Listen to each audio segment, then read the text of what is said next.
طواف کرنے والوں کے لیے، اعتکاف کرنے والوں کے لیے، رکوع کرنے والوں کے لیے اور سجدہ کرنے والوں کے لیے۔ تو یہ اعتکاف کا سلسلہ حضرت ابراہیم علیہ السلام سے مسجد حرام میں اور مسجد نبوی میں چلتا ہوا آ رہا ہے اللہ کے حکم سے، اور ماشاءاللہ سے یہ اعتکاف کا سلسلہ آج ہمارے ملک میں بھی موجود ہے۔ ہم اللہ کے رسول صلی اللہ علیہ وسلم کی جو سنت ہے اس کے مطابق الحمدللہ اعتکاف کر رہے ہیں۔ ہماری مساجد میں باقاعدہ خیمے لگائے جاتے ہیں اور معتکف حضرات الحمدللہ اللہ کا ذکر کرتے ہیں، قرآن مجید کی تلاوتیں کرتے ہیں، وہاں پر تہجد کی نمازیں ادا کرتے ہیں۔ آپ کو یہاں پر ایک حدیث سناتا چلوں لیلۃ القدر کے حوالے سے۔ اللہ کے رسول صلی اللہ علیہ وسلم کا فرمان ہے، من قام لیلۃ القدر ایمانا و احتسابا غفر له ما تقدم من ذنبه، جس نے لیلۃ القدر کا قیام کیا، یعنی لیلۃ القدر میں وہ اٹھا اور اس نے 2 رکعت، 4 رکعت، 6 رکعت، 8 رکعت، جتنی اسے اللہ تعالیٰ نے توفیق دی ہے اس نے پڑھا۔ اچھا مفتی صاحب، 27 رمضان المبارک کو قرآن پاک بھی اتارا گیا، بالکل اس متعلق کیا کہیں گے؟ دیکھیں یہ تو اللہ تعالیٰ کی خاص فضل و کرم ہے، اور یہ رمضان کا جو مہینہ ہے اللہ تعالیٰ نے خود قرآن مجید میں فرمایا ہے کہ شہر رمضان الذی انزل فیہ القرآن، کہ ہم نے اس قرآن مجید کو رمضان کے مہینے میں نازل فرمایا ہے۔ پھر دوسرے مقام پر فرمایا انا انزلناہ فی لیلۃ مبارکہ، کہ ہم نے اسے بابرکت رات میں نازل فرمایا ہے۔ پھر سورۃ القدر میں فرمایا انا انزلناہ فی لیلۃ القدر، کہ ہم نے اسے شب قدر میں نازل فرمایا ہے۔ اور پھر شب قدر میں بھی 27ویں شب کو نازل فرمایا، 27ویں روزے کو نازل فرمایا ہے۔ اللہ کے رسول صلی اللہ علیہ وسلم کے صحابہ 27ویں شب کو بڑا اہتمام کرتے تھے، جیسا کہ صحیح مسلم میں اور سنن ابو داؤد میں حضرت ابی بن کعب رضی اللہ تعالی عنہ سے مروی ہے کہ صحابہ کرام اور وہ خود بھی 27ویں شب کو اہتمام کرتے تھے، اور اللہ کے رسول صلی اللہ علیہ وسلم نے باقاعدہ حکم دیا ہے کہ تمام جاگنے والی راتوں میں شب لیلۃ القدر کی تمام راتوں میں عبادت کی جائے اور لیلۃ القدر کو تلاش کیا جائے۔ اس کے اندر بھی ایک حکمت ہے، اگر ہم دیکھیں اور سمجھیں تو اس میں بھی ایک حکمت ہے۔ اس کے اندر حکمت یہ ہے کہ اگر ایک رات بتا دی جاتی تو تمام لوگ صرف اسی رات میں جاگتے اور باقی راتوں میں نہیں جاگتے۔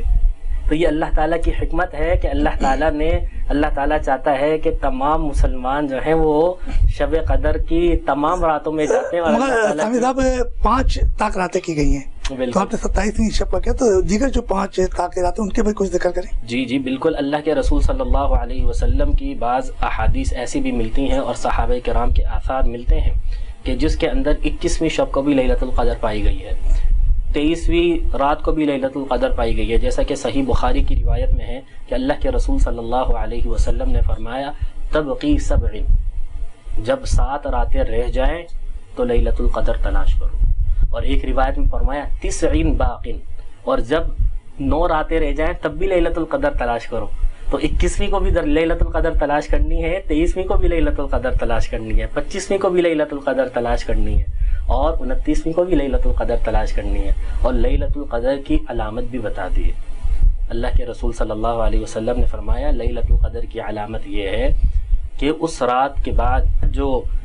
سورج نکلے گا اس کی کرنیں ایسی ہوں گی جو انسانوں کو چبھیں گی نہیں، نظروں کو چبھیں گی نہیں، ٹھنڈی کرنیں ہوں گی۔ اور اسی طرح یہ بات بھی بتا دی کہ اس رات شبنم برسے گی۔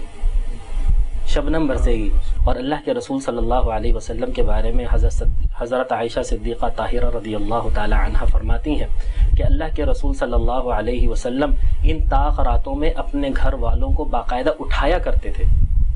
اور کہتے تھے کہ کمر کس لو، کیا کر لو، کمر کس لو، اور اللہ تعالیٰ کی عبادت کرو، اس رات کو تلاش کرو۔ اسی طرح اگر کسی شخص کو یہ لیلۃ القدر مل جاتی ہے، اللہ اکبر اللہ اکبر اللہ اکبر کبیرہ، تو صحیح احادیث کے مطابق حضرت جبریل علیہ السلام اس سے مصافحہ کرتے ہیں۔ حضرت جبریل علیہ السلام ایسے شخص سے آ کے مصافحہ کرتے ہیں اور اسے بشارت دیتے ہیں، اسے خوشخبری دیتے ہیں، اور وہ اپنے ارد گرد فرشتوں کی موجودگی کو محسوس کرتا ہے وہ شخص۔ اور اسی طرح حضرت عائشہ صدیقہ رضی اللہ تعالی عنہا نے اللہ کے رسول صلی اللہ علیہ وسلم سے پوچھا کہ اگر مجھے لیلۃ القدر مل جائے تو میں اس میں کیا دعا کروں؟ تو اللہ کے رسول صلی اللہ علیہ وسلم نے فرمایا کہ تم یہ دعا پڑھو، اللہم انک عفو تحب العفو فاعف عنی، یا اللہ تم معافی کو بہت پسند کرتا ہے، یا اللہ تم مجھے بھی معاف فرما دے۔ اچھا مفتی صاحب یہ بتائیے گا کہ رمضان المبارک کے مقدس مہینے اگر کوئی شخص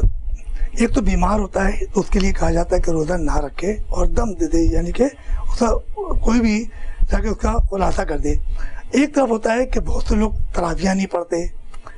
تیسری بات ہے کہ یہ طاق رہتے ہیں، تو اس میں اگر کوئی غفلت ہو جائے تو اس کے بارے میں کیا کہا گیا ہے؟ دیکھیں اللہ کے رسول صلی اللہ علیہ وسلم کے اگر ہم فرامین پر غور کریں، توجہ کریں، تو ہمیں مکمل بات سمجھ میں آ جاتی ہے۔ اللہ کے رسول صلی اللہ علیہ وسلم کا فرمان ہے من قام رمضان ایمانا و احتسابا غفر له ما تقدم من ذنبه، کہ جس شخص نے رمضان کا قیام کیا۔ اب آپ مجھے یہ بتائیے کہ رمضان کے کتنے دن ہوتے ہیں؟ یا تو 29 دن ہوں گے یا 30 دن ہوں گے۔ رمضان یا تو 29 دن پر مشتمل ہوتا ہے یا 30 دن پر مشتمل ہوتا ہے، اور حدیث کے اندر پورے رمضان کے قیام کی بات کی جا رہی ہے، نہ کہ ایک دن کی، 2 دن کی، 3 دن کی، 4 دن کی، 5 دن کی۔ تو لہذا پورے رمضان یہ قیام کرنا ہے۔ اللہ کے رسول صلی اللہ علیہ وسلم نے باقاعدہ یہ تراویح کی نماز باجماعت خود بھی پڑھائی ہے 3 دن، لیکن پھر اس کے بعد اس وجہ سے نہیں پڑھائی کہ کہیں یہ امت پر فرض نہ ہو جائے، کیونکہ یہ اللہ تعالیٰ کو بڑی محبوب نماز ہے۔ پھر حضرت عمر رضی اللہ تعالی عنہ نے اپنے زمانے میں اس کا سلسلہ شروع کیا کہ جماعت نماز تراویح ہونی چاہیے، جیسا کہ انہوں نے ابی بن کعب اور تمیم داری کو 2 اماموں کو مقرر کرا، ایک مردوں کے لیے اور ایک عورتوں کے لیے۔ تو یہاں پر یہ بات بھی آپ کو بتا دی جائے کہ عورتیں بھی نماز تراویح میں شریک ہو سکتی ہیں، کیونکہ وہ بھی مسلمان ہیں، وہ بھی رمضان کے روزے رکھ رہی ہیں، تو لہذا عورتوں کے لیے بھی امام مقرر کیے جا سکتے ہیں، اس میں کوئی حرج نہیں ہے۔ تو یہ ایک طریقہ کار ہے اور یہ سب سے محبوب ترین نماز ہے۔ اس کو رمضان میں تراویح اس لیے کہتے ہیں کہ اس کے اندر قیام بڑا طویل ہوتا ہے، اور تراویح اس لیے کہتے ہیں کہ ہر 2 رکعت کے بعد جو ہے ہم ریسٹ کرتے ہیں، آرام کرتے ہیں، سکون حاصل کرتے ہیں اگلی مزید 2 رکعتوں کے لیے، اور اس کو رمضان میں ہم باجماعت ادا کرتے ہیں، اور غیر رمضان میں یعنی رمضان کے علاوہ دیگر ایام میں ہم انفرادی طور پر اس کو ادا کرتے ہیں۔ ہمارے ساتھ مفتی عبدالغفار طاہمی صاحب موجود ہے اور ان سے مزید بات بھی ہوگی، کیونکہ رمضان المبارک کے مقدس مہینے کی مسلسل باتیں ہو رہی ہیں، خصوصی طور پہ 27 رمضان المبارک کی بات کی جا رہی ہے، کیونکہ 27 رمضان المبارک کی بڑی فضیلت اور اہمیت پہ روشنی ڈالی۔ چلتے ہم ایک چھوٹے سے بریک پہ، اور بریک سے واپس آئیں گے اور طاہمی صاحب سے گفتگو کا سلسلہ جاری رکھیں گے۔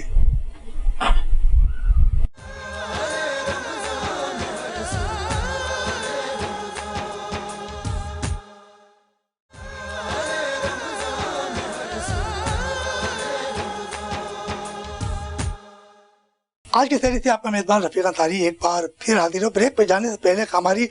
مفتی حافظ عبدالغفار طاہمی سلفی صاحب سے بات چیت ہو رہی تھی، انہوں نے بڑی زبردست باتیں کی تھی، کیونکہ آج 27 شب یعنی کہ الوداع ماہ رمضان ہم سے جدا ہو رہا ہے۔ نہ معلوم اس رمضان میں ہمیں اگلے رمضان میں ہم نہ ہو، مگر کہا جاتا ہے کہ رمضان المبارک کے مقدس مہینے میں رحمتیں، برکتیں اور فضیلتیں بھی ہوتی ہیں، اور یہ ہیں شخصی طور پہ آج ہمارے ساتھ ممتاز ثنا خان رسول فہیم نیازی صاحب موجود ہیں، جن کا تعلق مقامی ٹی وی چینل سے بھی، اور بڑی خوبصورت کوئل جیسی آواز ہے۔ آج ان سے ہم سنیں گے الوداع ماہ رمضان، کیونکہ رمضان ہم سے جدا ہو رہا ہے، اور یقینی طور پہ جب ہم سے جدا ہو رہا ہے تو اس کی بہاریں اور نعمتیں جتنی بھی لوٹ سکتے ہیں، ابھی جو چند گھڑیاں باقی ہیں اس میں لوٹ دیں۔ ہمارے ساتھ موجود ہیں فہیم نیازی صاحب ممتاز ثنا خان رسول، ان سے الوداع ماہ رمضان سنتے ہیں۔ ہر طرف رنج و غم کی فضا ہے، ماہ رمضان کی الوداع ہے، رب کے مہمان کی الوداع ہے، ماہ رمضان کی الوداع ہے، تیرے آنے کی ایسی خوشی تھی گویا گھر گھر میں شادی رچی تھی، تیرے جانے سے دل ہل گیا ہے، ماہ رمضان کی الوداع ہے، رب کے مہمان کی الوداع ہے، ماہ رمضان کی الوداع ہے۔ ٹھنڈے پانی کے کوزے بھرے تھے، ٹھنڈے پانی کے کوزے بھرے تھے، تھال افطاریوں کے سجے تھے، وقت مغرب بھی کیا خوش نما ہے، ماہ رمضان کی الوداع ہے، رب کے مہمان کی الوداع ہے، ماہ رمضان کی الوداع ہے۔ ہے بیاں جو بھی زندہ رہے گا، ہے بیاں جو بھی زندہ رہے گا، پھر مہینے کو وہ دیکھ لے گا، ہے وہ مجبور جو چل بسا ہے، ماہ رمضان کی الوداع ہے، رب کے مہمان کی الوداع ہے، ماہ رمضان کی الوداع ہے۔ اور تیرا ہر روز ہے ماہ انور،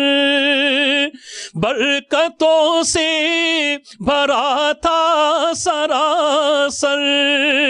تیری ہر رات تو رت جگا ہے، ماہ رمضان کی الوداع ہے، رب کے مہمان کی الوداع ہے، ماہ رمضان کی الوداع ہے۔ ہمارے ساتھ موجود تھے محمد فہیم دیہاتی صاحب، جنہوں نے بڑی زبردست اور بڑا خوبصورت کلام الوداع الوداع ماہ رمضان ہمیں سنایا اور ہمارے دلوں کو منور بھی کیا۔ اور یقینی طور پہ آج تاحیتی شب کے حوالے سے ایک بار پھر ہمارے ساتھ مفتی عبدالغفار سامی صاحب موجود ہیں اور بات ہوگی بڑی پیاری پیاری سے تاحیتی شب کے حوالے سے۔ اچھا حافظ صاحب یہ بتائیے گا کہ قرآن پاک اتارا گیا، اچھا ایک بات ہم کرتے ہیں چلے حافظ القرآن کی، ایک حافظ القرآن ہے اور وہ پوری محنت کرتا ہے اور ایک پورا قرآن اس کے سینے میں اتر جاتا ہے، اس کے بارے میں کیا کہیں گے؟ اللہ اکبر کبیرہ، اللہ اکبر کبیرہ۔ حافظ قرآن کے بارے میں تو اللہ کے رسول صلی اللہ علیہ وسلم کا فرمان ہے کہ جب یہ حافظ قرآن صرف مدرسے جاتا ہے، حفظ کرنے جاتا ہے، اللہ کے رسول صلی اللہ علیہ وسلم کا فرمان ہے کہ جو شخص قرآن مجید کی تعلیم لینے کے لیے مسجد کی طرف جاتا ہے تو وہ اس کا شمار مجاہدوں میں ہوتا ہے کہ وہ مجاہد ہے اور جہاد کی طرف جا رہا ہے۔ اور اللہ تعالیٰ نے قرآن مجید کی تعلیم اور اس کو سیکھنے کے بارے میں خود قرآن مجید میں فرمایا ہے وَجَاهِدْهُمْ بِهِ جِهَادًا كَبِيرًا، اور قرآن مجید کی تعلیم دے کر، قرآن مجید سکھا کر جہاد کبیر کیجیے۔ تو یہ قرآن مجید کی تعلیم لینا اور سیکھنا یہ ایک بہت بڑی فضیلت والی بات ہے، اور اللہ کے رسول صلی اللہ علیہ وسلم کا فرمان ہے خیرکم من تعلم القرآن وعلمہ، اور تم میں بہترین وہ لوگ ہیں جو قرآن مجید سیکھتے ہیں اور سکھاتے ہیں۔ اور اگر ہم بات کریں قیامت والے دن حافظ قرآن کی، اللہ اکبر اللہ اکبر اللہ اکبر کبیرہ، اللہ تعالیٰ قیامت والے دن حافظ قرآن سے فرمائے گا اقرأ، پڑھ تو جس طرح دنیا میں تو پڑھتا تھا ٹھہر ٹھہر کر، جس طرح تو دنیا میں ٹھہر ٹھہر کر پڑھتا تھا اسی طرح تو اب یہاں پر قرآن پڑھتا جا اور جنت میں چڑھتا جا چڑھتا جا چڑھتا جا چڑھتا جا۔ اچھا آپ صاحب یہ بتائیے گا کہ اعتکاف شروع ہو چکا ہے، لوگ اعتکاف میں بیٹھے ہیں، تو اعتکاف کی کیا اہمیت ہے اور کیا فضیلت ہے؟ اگر ہم بات کریں اعتکاف کی فضیلت کے بارے میں تو اس حوالے سے ہمیں بہت ساری حدیثیں ملتی ہیں. میں صرف ایک حدیث یہاں سنانا چاہوں گا کہ اللہ کے رسول صلی اللہ علیہ وسلم نے فرمایا ہے کہ ہر متقی کا گھر مسجد ہے. ہر متقی کا گھر کیا ہے؟ مسجد ہے. اور جس متقی نے مسجد کو اپنا گھر بنایا اس سے اللہ تعالیٰ خوش ہو گیا، اس پر اللہ تعالیٰ کی رحمتیں نازل ہوں گی اور اسے اللہ تعالیٰ کی خوشنودی رضامندی ملے گی اور وہ رضامندی اسے جنت تک لے جائے گی. تو یہ اعتکاف کے فوائد ہیں. اگر ہم بات کریں معتکف حضرات سے متعلق کہ انہیں دوران اعتکاف کیا کچھ کرنا چاہیے، تو انہیں اللہ تعالیٰ کا ذکر و اذکار کرنا چاہیے. اللہ تعالیٰ قرآن مجید میں فرماتا ہے وَلَذِكْرُ اللَّهِ أَكْبَرُ، اور اللہ کا ذکر سب سے بڑا ہے. اور اس کا ایک معنی یہ بھی کیا گیا ہے کہ اللہ کے نزدیک لوگوں کا ذکر سب سے بڑی بات ہے. فَاذْكُرُونِي أَذْكُرْكُمْ، اللہ تعالیٰ فرماتا ہے تم میرا ذکر کرو، میں فرشتوں کے پاس تمہارا ذکر کروں گا. اچھا حافظ صاحب یہ بتائیں کہ جب اعتکاف ہوتا ہے، میں نے بہت سے لوگوں کو دیکھا ہے اعتکاف کے اندر وہ اپنے کبھی کاروباری بات کر رہے ہیں، موبائل پہ لگے ہوئے ہیں، تو اس بارے میں بتائیں کہ اس کی کیا؟ یہ سب غلط ہے، یہ سب غلط ہے، کیونکہ اعتکاف کا مقصد کیا ہے کہ آپ گھر بار چھوڑ کر اللہ کا تقرب حاصل کرنے کے لیے، اللہ کا قرب حاصل کرنے کے لیے آئے ہیں. اور اگر اعتکاف کا لغوی معنی دیکھا جائے تو اپنے اوپر کسی چیز کو لازم کر لینا، کسی چیز کو خاص کر لینا. اور جب آپ نے اپنے اوپر عبادت کو خاص کر لیا تو اب آپ کو وہی کام کرنا ہوگا جو آپ نے اپنے لیے خاص کر لیا. اچھا حافظ صاحب یہ بتائیے کہ سحری کے دوران افطار جب اعتکاف ہوتا ہے تو اس میں سحری کے کیا انتظامات ہوتے ہیں مختلف؟ سحری کے انتظامات کہ بہت سے لوگ بیٹھے ہوتے ہیں، بہت سے لوگ بیٹھے ہوتے ہیں. الحمدللہ میں بھی الحمدللہ جب میرے خیال سے شاید میں 14 سال کا ہوں گا یا 15 سال کا ہوں گا تو الحمدللہ میں بھی اس وقت اعتکاف میں بیٹھا تھا ماشاءاللہ سے. تو میں نے یہ دیکھا ماشاءاللہ سے میرے تو گھر سے ہی سحری آتی تھی اور میں زیادہ تر گھر سے ہی سحری کرنا پسند کرتا تھا. لیکن ایک دو دفعہ میں نے وہاں مسجد میں بھی سحری کری اور الحمدللہ وہاں پر بہترین انتظام تھا. الحمدللہ ایک بہت لمبا سفرہ بچھا ہوا تھا ماشاءاللہ سے، اور ایک صاحب ماشاءاللہ سے دیر پر بیٹھے ہوئے تھے اور وہ ہمیں قورمہ نکال کر ماشاءاللہ سے دے رہے تھے. روٹیاں ایک شخص ہمیں روٹیاں بانٹ رہا تھا، ایک شخص ہمارے لیے جو ہے وہ چائے نکال کر کپوں میں چائے نکال کر ہمارے آگے رکھ رہا تھا. اسی طرح ماشاءاللہ سے ایک دن ہم نے ماشاءاللہ سے پھینیاں بھی کھائیں، ایک دن ہم نے جو ہے وہ مطلب مزے کی چیزیں پہنچتی ہیں. الحمدللہ سب چیزیں ہوتی ہیں. اور جب بات کریں افطاری کی، اللہ اکبر کبیرہ، کبھی جو ہے وہ ماشاءاللہ سے کوئی بروسٹ لے کر آ رہا ہے، کوئی کچھ لے کر آ رہا ہے ماشاءاللہ سے، کبھی بریانی مل رہی ہے، کبھی جو ہے وہ کیا کہتے ہیں سموسے آ رہے ہیں ماشاءاللہ سے، کبھی رول. تو اس کا مطلب ہے کہ جو آپ کو اعتکاف اور تراویح اور اس کے جو افطاری کے ٹائم تو گھر والے یاد نہیں آتے پھر؟ بالکل ایسا ہی ہے، گھر والے یاد نہیں آتے. وہ ماشاءاللہ سے اتنا انتظامات کر دیتے ہیں کہ آپ بھول جاتے ہیں، گھر کو بھی بھول جاتے ہیں. اچھا آپ صاحب چلیں یہ بتائیے گا کہ افطاری ہو یا سحری ہو، آپ کی والدہ محترمہ کے ہاتھ سے زیادہ لطف مزہ آتا ہے کھانا پکا ہوا، یا آپ باہر رہے 10-15-20 سال تو کیسا لگا آپ کو؟ نہیں، بہت ڈفرینٹ چیز آپ نے معلوم کری ہے. یہ تو اس طرح ہے مثال کے طور پر کہ گھر کی سحری تو گھر کی سحری ہوتی ہے، والدہ کے ہاتھ کے پراٹھے تو والدہ کے ہاتھ کے پراٹھے ہی ہوتے ہیں. اور جو ہم نے باہر سحریاں کی ہیں وہ ہمیں یاد ہے اچھے سے. وہ یہ ہے کہ ہم رات کو روٹی لے کے رکھ لیا کرتے تھے اپنے کمرے کے اندر، کیونکہ باقی تو اس وقت تو سب چیزیں بند ہیں، اور رات کو ہی جو ہے ہم نے جو ہے جو بھی ہمیں میسر ہے، دال مرغی جو بھی میسر ہے وہ ہم نے رکھ لی. صبح اس کو جو ہے اوون میں یا کسی چیز کے اندر گرم کر کے کھا لیا. تو یہ بتائیے گا اب سحری کا اہتمام بھی ہو گیا ہے، اور خصوصی طور پہ جو ہے محمد ارشد صاحب جو ہے آل پاکستان جولر مینوفیکچر ایسوسیشن کی جانب سے ایک بار 27 رمضان کی زبردست انہوں نے سحری کا اہتمام کیا، تو کیا کہیں گے؟ میں یہاں پر اس حوالے سے چند باتیں کرنا چاہوں گا کہ سب سے پہلی بات تو یہ ہے کہ ماشاءاللہ سے انہوں نے مہمان نوازی کی ہے اور ان کو مہمان نوازی کا انشاءاللہ مکمل اجر و ثواب ملے گا.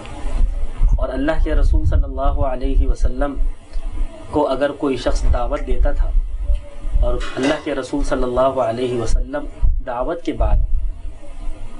کے بعد اس شخص کو دعا بھی دیا کرتے تھے، تو ہم بھی دعا دیتے ہیں اللہم بارک لہم فیما رزقتہم واغفر لہم وارحمہم اللہم اطعم من اطعمنا واسقی من سقانا، کہ یا اللہ ان پر اپنی خاص رحمت نازل فرما، ان پر اپنی خاص برکت نازل فرما۔ یا اللہ جنہوں نے ہماری دعوت کی ہے، جنہوں نے ہمیں کھلایا ہے، یا اللہ تو انہیں بھی کھلا، جنہوں نے ہمیں پلایا ہے یا اللہ تو انہیں بھی پلا۔ یا اللہ ان کو صحت یابی عطا فرما، ان کے مال میں، ان کی جان میں خیر و برکت عطا فرما، ان کی اولاد کو ہمیشہ اپنے حفظ و امان میں رکھ، انہیں صحت یابی عطا فرما۔ آپ صاحب یہ بتائیے گا کہ آج ارشد صاحب نے تحریک کا تو اہتمام کیا، افطار بھی کرتے تھے، کچھ یہ بن مٹھی لوگوں کے لیے اور بھی کام کرتے ہیں، تو اس بارے میں کیا کہیں گے؟ اللہ کے رسول صلی اللہ علیہ وسلم کا فرمان ہے کہ وہ شخص جو بیواؤں کے کام آتا ہے، بیواؤں کی حاجتوں کو پورا کرتا ہے، ان کے ساتھ جاتا ہے، یتیموں کے کام آتا ہے، یتیموں کے ساتھ مدد کرتا ہے، مسکینوں کے ساتھ مدد کرتا ہے، اللہ کے رسول صلی اللہ علیہ وسلم نے فرمایا کا مجاہد فی سبیل اللہ، تو وہ